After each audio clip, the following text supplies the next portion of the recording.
নমস্কার বন্ধুরা, পিয়ালি পাত্র কুকিং চ্যানেলে সবাইকে অনেক অনেক বেশি স্বাগত জানিয়ে ভিডিওটা শুরু করছি।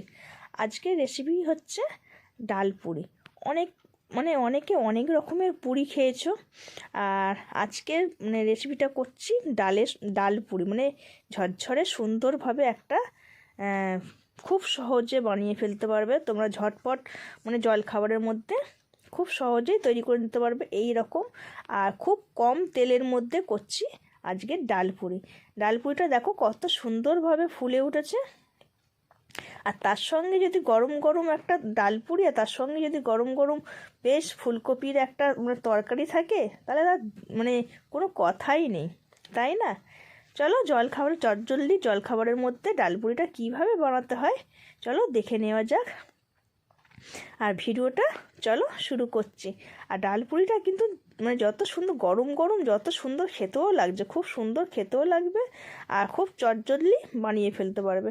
দেখো আমি ডাল সেদ্ধ করে আজকে ডালটা করেছি ছোলার ডাল আমি সেদ্ধ করে পুরো মিক্সিতে বেটে নিয়েছি, একদম পুরো মিহি পেস্ট মতন হয়েছে, সেটা পুরো মিহি করে বেটে নিয়েছি। আর দেখো আমি কিভাবে করছি সেইভাবে তোমরা পাই টু পাই ধাপের পর ধাপ করে যাবে, দেখবে খুব সহজেই এটা বানিয়ে ফেলতে পারবে। দেখো কড়াতে আমি প্রথমে অল্প একটু তেল দিয়েছি, তেলটা গরম হয়ে যাওয়ার পর আমি ওই ডালের মিশ্রণটা পুরোপুরি কড়ার মধ্যে দিয়ে দেবো। কোনো ফোড়ন দেবো না, কোনো কিচ্ছু দেবো না, শুধু কড়ার মধ্যে ওই ডালের মিশ্রণটা আস্তে আস্তে ঢেলে দেবো।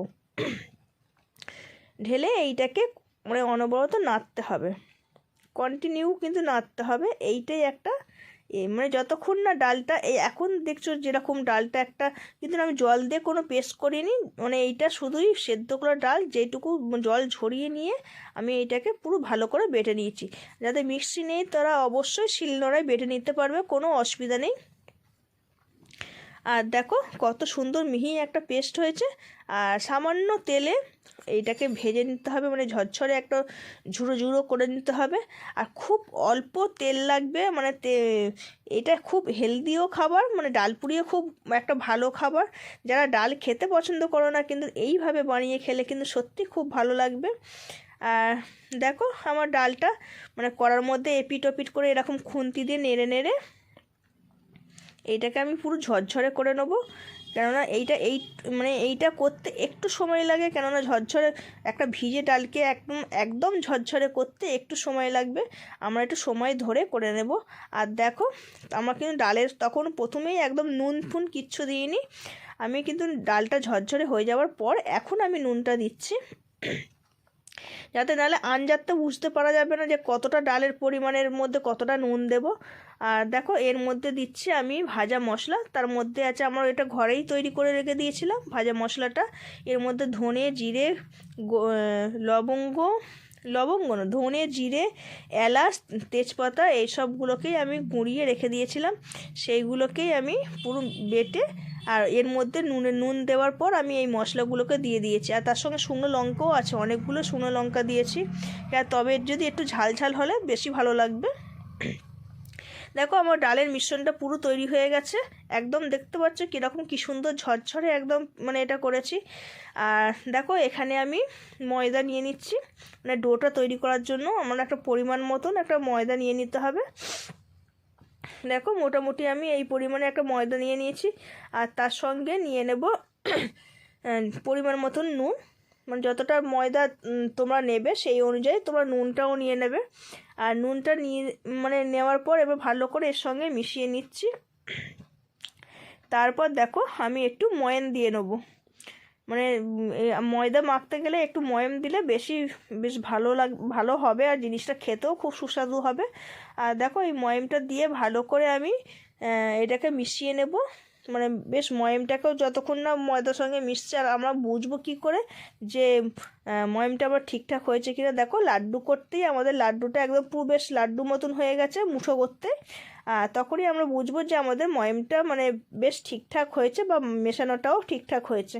তারপর আমরা জল দিয়ে পরিমাণ মতন জল দিয়ে অল্প অল্প জল দিয়ে আমি ময়দাটাকে ভালো করে মেখে নেবো। একদম যেরকম লুচি করে সেইভাবে, মানে আটা ময়দা মাখা হয় সেইভাবে আমরা মোটামুটি মেখে নেব। আর খুব একটা শক্ত করব না বা খুব একটা নরম করব না, কারণ এইভাবেই রাখতে হবে। খুব নরমও হয়নি বা খুব শক্তও হয়নি।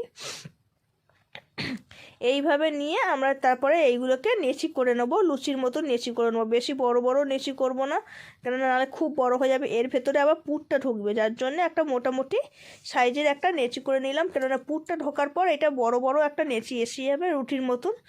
আর দেখো আমি নেচিটাকে নিয়ে একটুখানি মাঝখানটা হাত দিয়ে পেস্ট করে আর এখানটা গর্ত করে নিয়েছি। তারপরে 1 চামচের মতন, মানে যতটা পরিমাণে ঢুকবে ডালের পুরটা আমি সেইভাবে দিয়ে দিয়েছি। দিয়ে তারপর মুখটা বন্ধ করে আমি এটাকে একটু গোল করে নিয়ে হাত দিয়ে দেখো গোল করে নিয়ে আমি এটা রেখে দিয়েছি। এবার প্রত্যেকটাকেই আমি এরকম গর্ত করছি, দেখো একটুখানি আঙুল দিয়ে দিয়ে গর্ত মতন করে তারপরে ডালের পুরটা দিয়ে দেবো। আর তারপরে মুখটাকে বন্ধ করে নেব। যতটা, খুব বেশি করে দেবো না, কেননা বেশি দিলে আবার ফেটে যাবে। যার জন্যে আমরা মুখটা বন্ধ করা নিয়ে দরকার, আর না হলে একদম সব ফেটে যাবে, বন্ধ করতে করতেই সব বেরিয়ে চলে যাবে, তখন আর গোল নেচি মতন হবে না। দেখো আমার সব কটা মানে কথা বলতে বলতে আমার সব কটা পুর ভরা হয়ে গেছে। এবার দেখো আমি সামান্য অল্প করে ময়দা ছড়িয়ে দিয়ে আর এইটাকে নেচির মতন বেলে নিচ্ছি। দেখো ময়দা দিয়ে বেলতেও পারো বা তেল দিয়েও বেলতে পারো, কোনো অসুবিধা নেই। ময়দা দিয়ে বেললে সবথেকে বেশি ভালো হয়, কেননা কোনো মানে ফেটে যাবে না। আর দেখো যারা হয়তো তেল দিয়ে বেলতে পারবে না তারা ময়দা দিয়েও বেলতে পারো। তারপর দেখো আমরা এইটাকে ভেজে নেব। মানে খুব, মানে ভাজতে গেলে অনেকে ডুবো তেলে ভাজে, কিন্তু আমার পদ্ধতিতে করলে কিন্তু অতটাও মানে তেল বেশি খাবে না, কিন্তু খাবারটা বেশ ভালোভাবে পুষ্টিকরও হবে, কোনো অসুবিধা হবে না। দেখো আমরা গ্যাসটা জ্বেলে নিয়েছি আর এইটাকে আমরা চাটুর মধ্যে দিয়ে দিয়েছি। আর অল্প অল্প করে বেলবো, বেলে আমি তেল ছড়িয়ে ছড়িয়ে ভাজবো। আর দেখবে তেল ছড়িয়ে ভাজলেও কিন্তু আমরা লুচির মতন কিন্তু ফুলে উঠবে। হ্যাঁ দেখো কিরম ফুলে উঠছে, তোমরা এমনি মানে এমনি শুধু ভাজছি এখন, তখন কিরম কত সুন্দর ফুলে উঠছে দেখতে পাচ্ছ। তারপর তেল দিলে তো আরোই তো কথাই নেই, মানে একদম তো টোবর হয়ে যাবে। হ্যাঁ, আর দু পিঠটা বেশ ভালো করে লাল লাল করে একটু ভেজে নেব। দেখতে পাচ্ছ কতটা পরিমাণে ফুলে উঠছে, আর বেশ খেতেও বেশি ভালো। কোনো তেলের জন্য যে অনেকে হেলদি খাবার বা তেল জাতীয় খাবার বলে খেতে পাচ্ছে না, তারা কিন্তু অবশ্যই এইভাবে করে মানে খাবে, কোনো মানে অসুবিধা হবে না। তারপর দেখো আমরা এপিট ওপিট করে ভালো করে ভেজে নিয়েছি, আর দুখোল হয়ে কিন্তু মানে লুচিগুলো ফুলেছে। আর দেখো তোমাদের তেল দিয়েও দেখাচ্ছি, তেল দিয়ে করলে কি হয় দেখো। হ্যাঁ, তেল দিয়ে করলে বেশি বড় করা যাচ্ছে না, দেখেছো প্রথমেই আমার ফুলে উঠছে, ফুলে ফেপে হয়ে যাচ্ছে, ফেটে যাচ্ছে একদম। ভেতরটাও কিন্তু খোলটা বেশ মানে একদম ঝরঝরে হয়ে বেরিয়ে যাচ্ছে, দেখতে পাচ্ছ এখনই তোমার বেরিয়ে যাচ্ছে। ওই জন্যে আমি ময়দা দিয়ে একটু ময়দা দিয়ে বেলে নিচ্ছি, যাতে ময়দা দিয়ে বেললে জিনিসটার মানে বেরিয়ে যাওয়ার কোনো সম্ভাবনা থাকে না। আর তেল দিয়ে যারা বেলতে পারবে তারা তেল দিয়েও বেলতে পারো, কোনো অসুবিধা নেই। যে যেটা দিয়ে সুবিধা হবে তোমরা সেইভাবেই করে নেবে। আর দেখো প্রত্যেকটা কিন্তু মানে পুরি একদম বেশ সুন্দরভাবে একদম লুচির মতন ফুলে উঠেছে। এইভাবে প্রত্যেকটা আমরা মানে এপিট ওপিট করে ভালো করে অল্প করে তেল ছড়িয়ে আমরা ভেজে নেবো।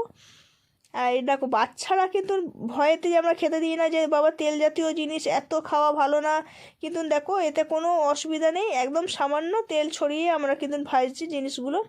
আর দেখো তার সঙ্গে দেখো আমাদের গরমা গরম একদম ফুলকপির তরকারির সঙ্গে আমরা এটাকে, ফুলকপির তরকারি বলো বা যে যেরকম তরকারির সঙ্গে খেতে পারো, মানে খেতে পারবে, কোনো অসুবিধা নেই।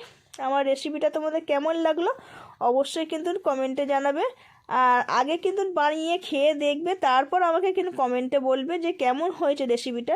আর খুব সহজে কম সময়ের মধ্যে আর খুব অল্প তেলে কিভাবে আমি ডাল পুরিটা বানালাম, তোমরা অবশ্যই কমেন্টে মানে এইটা করে খেয়ে দেখে আমাকে কমেন্টে জানাবে যে কেমন হয়েছে ডাল পুরিটা। আর দেখো ডাল পুরিটা কিন্তু এরকম করে খুলতে কিন্তু দুখোল হয়ে ফুলে উঠছে, আর দেখো ডাল কত পড়ে রয়েছে দেখতে পাচ্ছ, একদম পুরো ঝরঝর করে কিন্তু পড়ে যাচ্ছে, আর কীরকমভাবে ডালগুলো লেগে আছে দেখতে পাচ্ছ। চলো পরের ভিডিওতে আবার তোমাদের সঙ্গে দেখা হচ্ছে।